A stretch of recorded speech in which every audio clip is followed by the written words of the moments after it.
Welcome, friends. This is Kiki Rogers with Kiki's Best Friends radio show, a show that brings you weekly stories of friends who have survived their worst and are now living their best.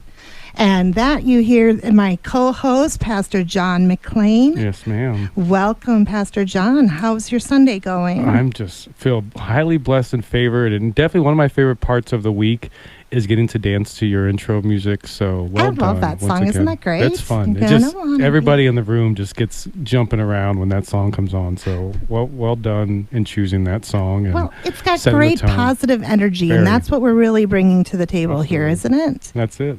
And we have a great guest with us today, John.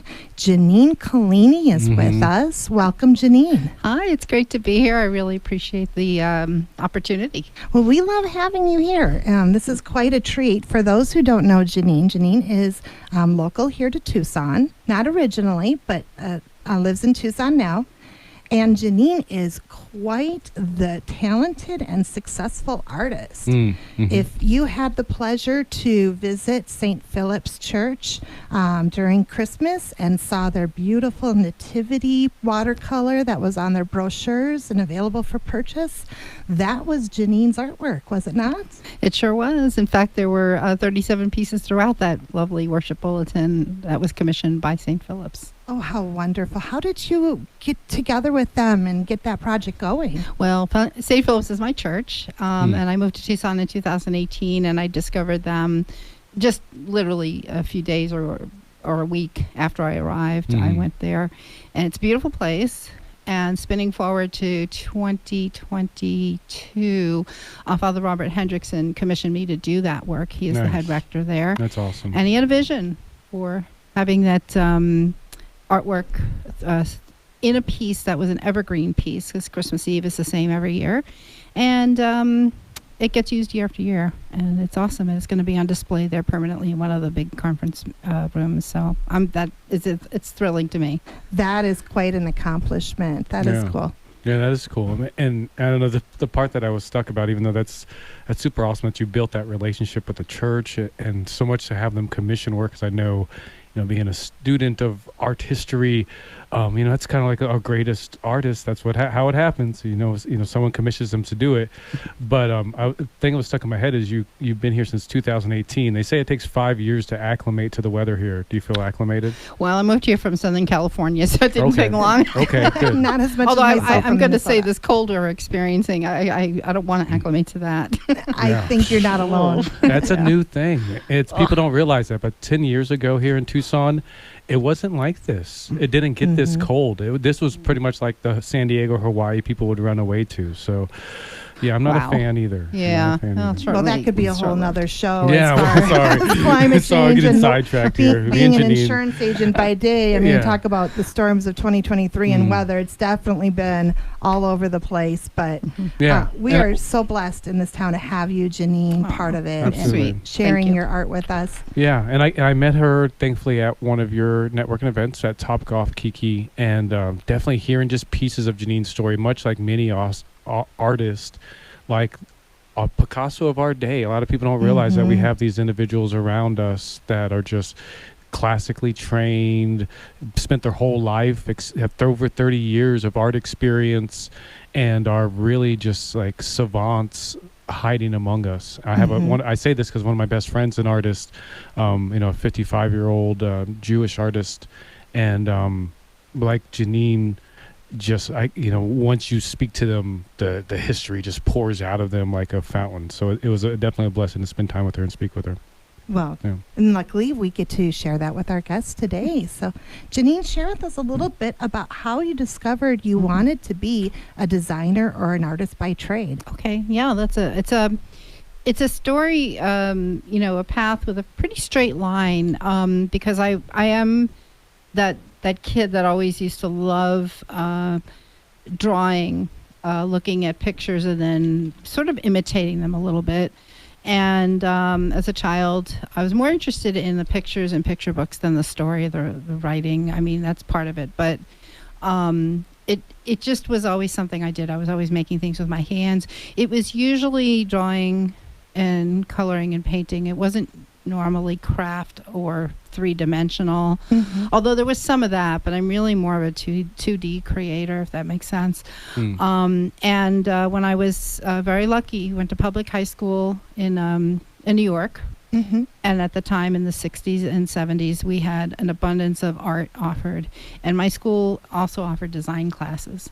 So I have this balanced left brain, right brain thing. And design really appeals to me because it's very creative, but it's also highly functional. And you have to order things. Things have to be placed in orderly order and so that people can use them properly. Oh, that's really fascinating. I don't think about art as being an orderly process, but realistically, I think there is a lot more of planning and strategy that goes behind the scenes that people don't really realize that come into a print. My artwork tends to be a little bit more cerebral and maybe a little bit more literal in certain ways because I do design lettering and alphabets. So all the years that I was a designer, I was a publication designer. I had a specialty in print. I got involved with it because I loved, I'm a tactile type of person. I like to create in tactile, a kinesthetic learner, learn by doing. So print publications appealed to me. And even though I went to your typical art school, Did you go to art school in New York then? Yeah, I went to Pratt Institute. It's in Brooklyn, New York. I graduated with a BFA in 1981. And BFA, that's a first one. I don't know if I've ever heard that one. Bachelor of Fine Arts. Okay. It's the fancy that's way. Cool. Yeah. But it is an art degree with an associate's built in. That sounds fancy. I like that. Some people say it sounds like it's just a souped up trade school. No, not me. No, But it is very, you get out of there very specifically with something to do.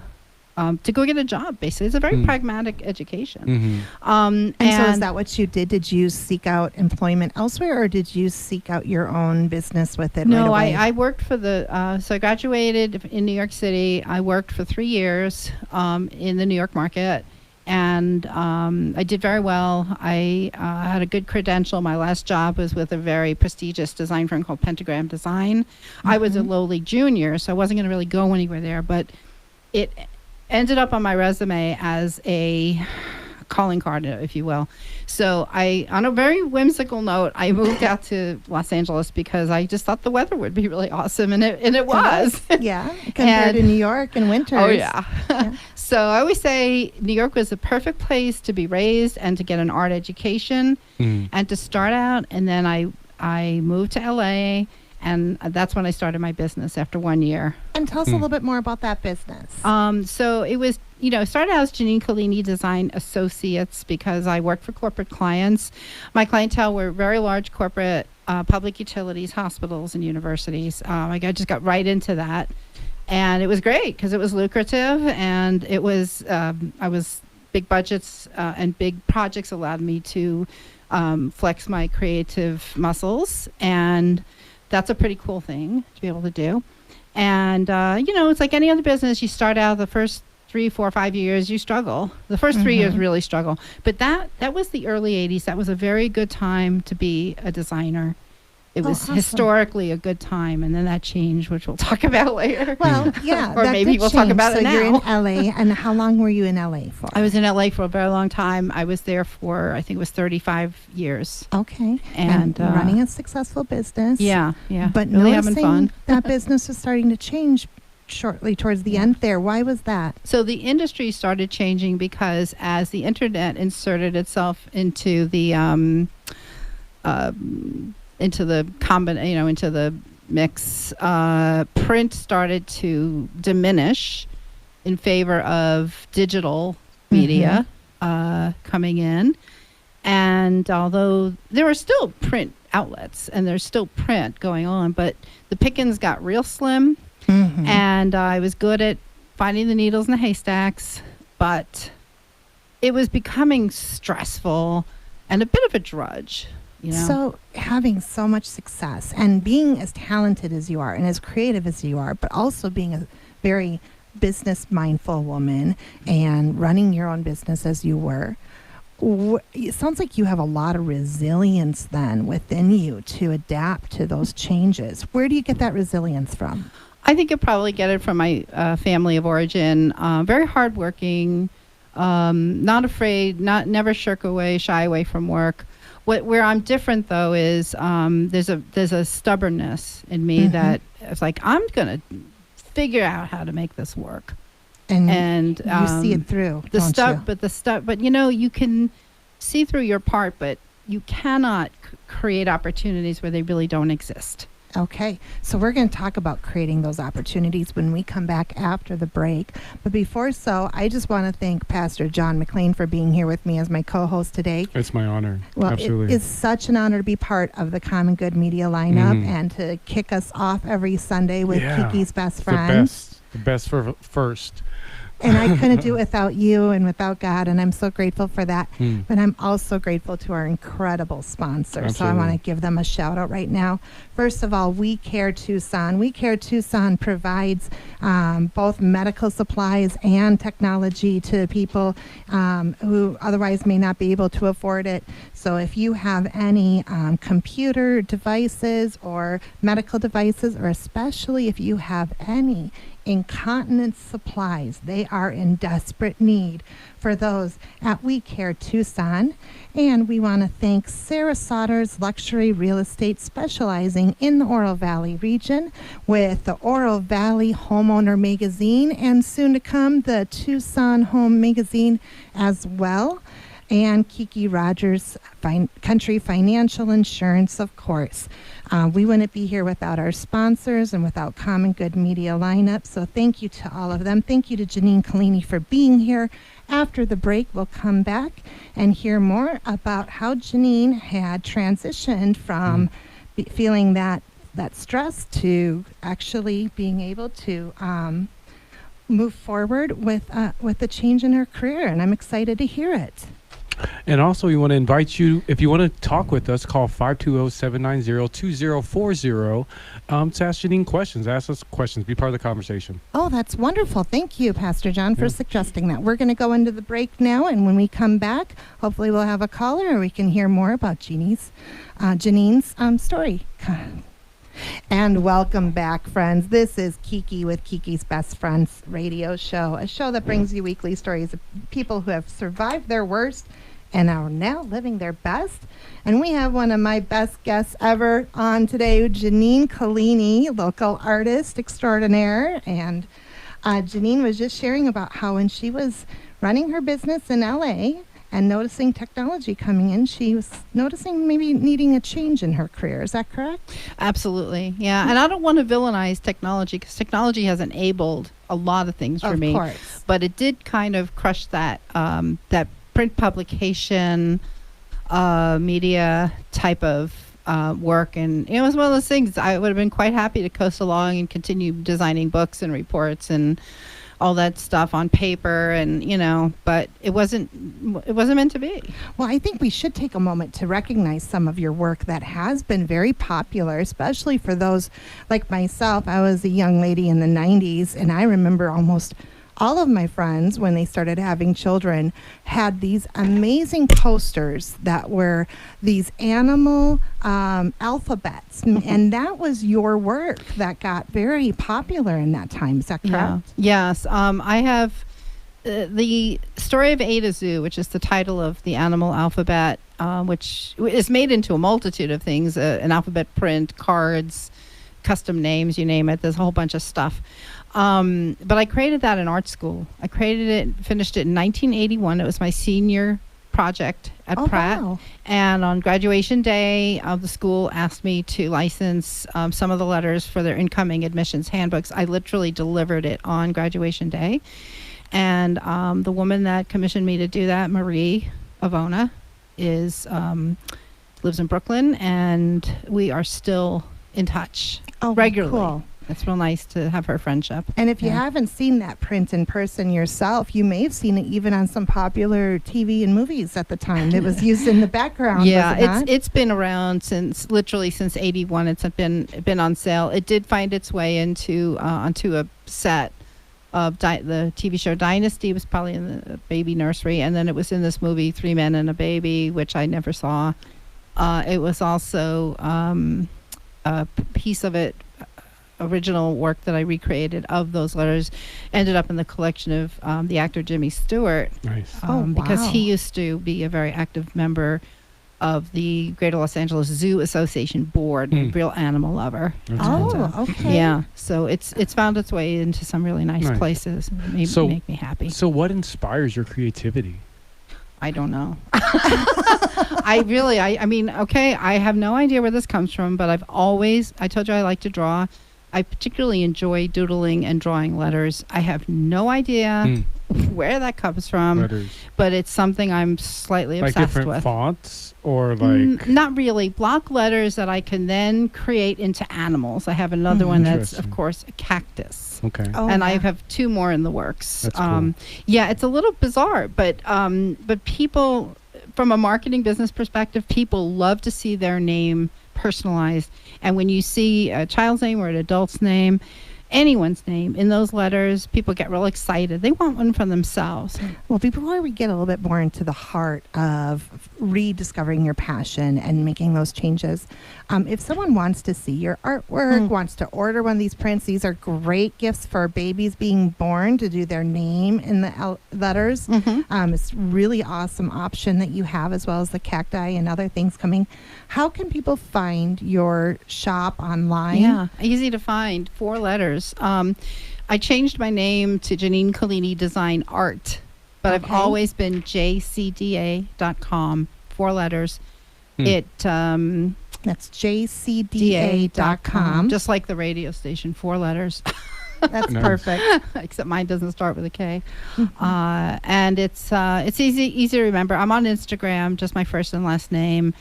You can link to it from there if you jot it down. And that's you could just go Janine visit it. Collini, spelled JeanieColini. One Just L. one L. Yeah. Yes. I have it mistyped in one spot, but I caught that earlier. Yeah. So, I started out as an artist. I parlayed those skills into a graphic design business with publications as a specialty. Publications are lots of letters, lots of words, So and that's kind of Yeah. dovetails to the alphabet stuff. perfect. Yeah. And as we were saying, you had a successful career in LA, but you're noticing that technology was kind of affecting your business, and you made a drastic move to after 30 plus years in LA. You came to Tucson in 2018. What sparked that? Yeah, I moved to Tucson because, just being totally honest, LA was, as I like to say, fraying at the edges for me. It was getting too crowded. The traffic was ridiculous, and the housing. I owned my own home there, but I sold it to leave. Housing in LA was crazy.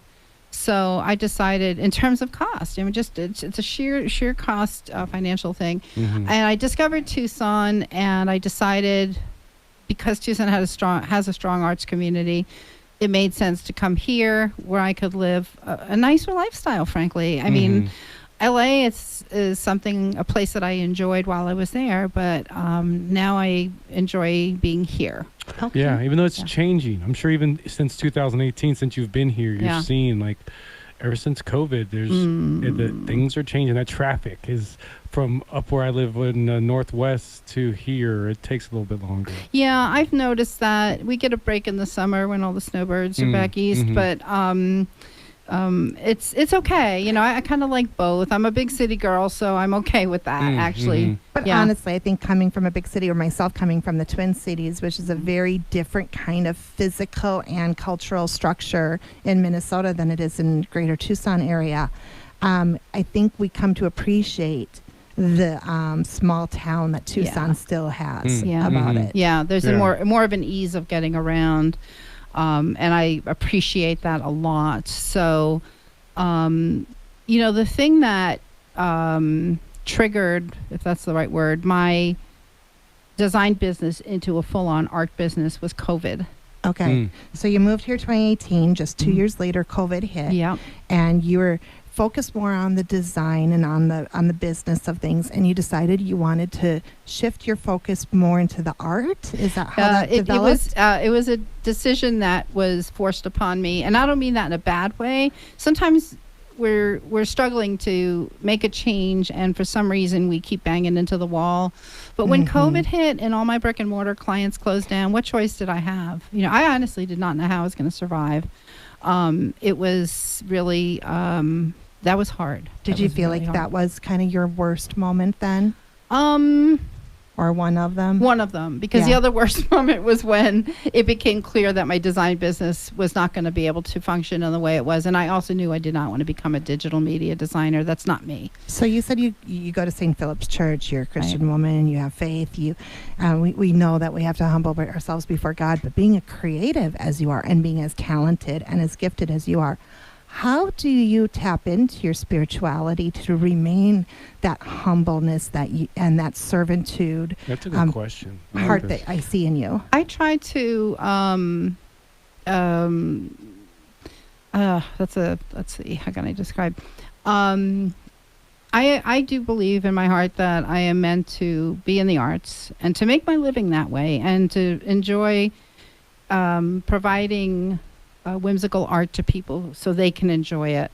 So as long as I have that in order, I feel like that's sort of out there being decided for me in a sense, that I just follow along and create, do my thing. As far as the business piece falling in, you have to get very real with it and very intentional about what you need to do to support yourself, basically. I honestly, there's nothing really else that I can think of that I would like to do that kind of makes sense to do for someone like me. I've been doing this my entire life, and I know people enjoy my work. And what I'm starting to discover now at 3.5 years is how long that online, I started a website for my business in e-commerce, that I'm beginning to observe people noticing the work and wanting the work and acquiring and having it. And that's frankly, for an artist, that's a thrill. Do you feel you have rebound to at least the same level or beyond than where you thought you would be? Not beyond.